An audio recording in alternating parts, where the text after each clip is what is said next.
Halo semuanya, perkenalkan nama saya Muhammad Rian dengan NIM 2310 11611005 dari kelas A1.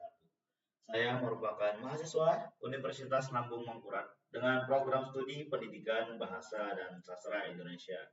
Di sini saya akan menjelaskan sedikit tentang pembelajaran daring.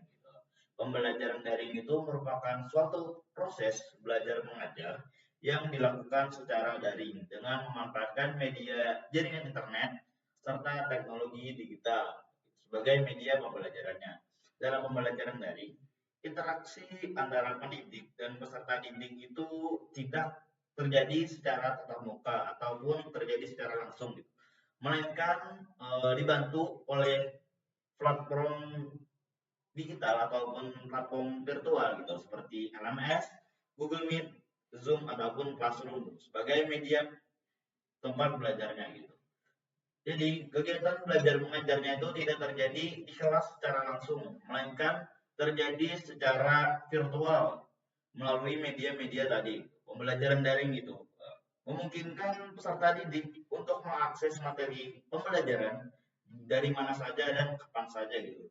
Jadi peserta didik itu bisa belajar gitu, entah itu di kamar, di ruang tamu, pada atau saat mereka di luar rumah, di mana saja bisa terjadi. Dan juga mereka bisa mengaksesnya itu kapan saja gitu. Entah dia mau mengaksesnya pagi, siang, sore, malam gitu. Karena selagi masih tersedia di virtual itu para peserta didik itu masih bisa mengaksesnya gitu, sehingga memberikan fleksibilitas dalam proses belajar gitu.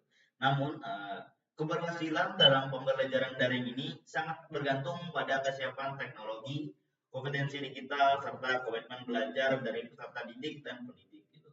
Jadi proses pembelajaran daring ini sangat bergantung gitu dengan teknologi atau kompetensi digital gitu, di mana terkadang pembelajaran daring ini terganggu atau terhambat karena beberapa kendala gitu, seperti kendala jaringan ataupun ada kendala alat teknologi seperti gawai, laptop yang tidak mumpuni gitu. Nah, itu menjadi hambatan gitu. Apalagi komitmen belajar dari peserta didik, karena terjadinya pembelajaran yang tidak tetap muka ini terkadang membuat peserta didik itu kurang termotivasi gitu dalam kegiatan belajar mengajar gitu.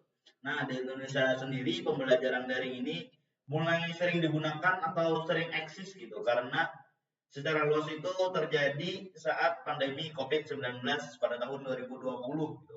Karena pada saat itu kegiatan belajar mengajar tatap muka tidak memungkinkan dilakukan gitu. Ya, karena adanya tragedi COVID-19 ini membuat pembelajaran itu tidak bisa lagi tatap muka gitu. Selama 2 tahun proses pembelajaran itu dilakukan secara pembelajaran daring. Yang ketiga itu terganggunya konsentrasi saat belajar karena kondisi di lingkungan rumah gitu.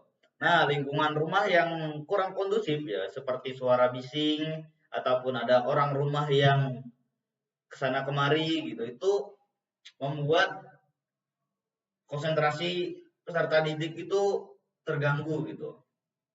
Hal ini membuat pembelajaran daring itu jadi kurang kondusif gitu, seperti ada tiba-tiba peserta didik yang disuruh ibunya ke warung atau seperti apa gitu. Nah, itu tantangan-tantangan yang sangat mungkin terjadi saat pembelajaran daring gitu. Dan harapan saya untuk pembelajaran daring ini ke depannya adalah agar sistem pembelajaran ini dapat menjadi hal yang hal atau pembelajaran yang efektif gitu, dan dapat sangat mendukung pembelajaran di dunia pendidikan gitu.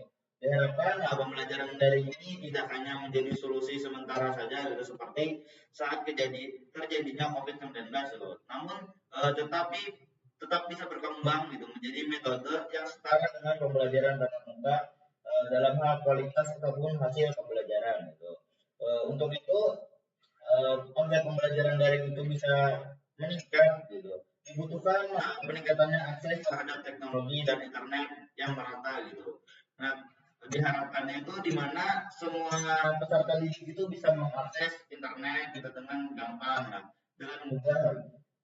agar mereka itu bisa mengikuti pembelajaran daring lebih luas gitu, dan diharapkannya di masa yang akan datang itu akan terjadi.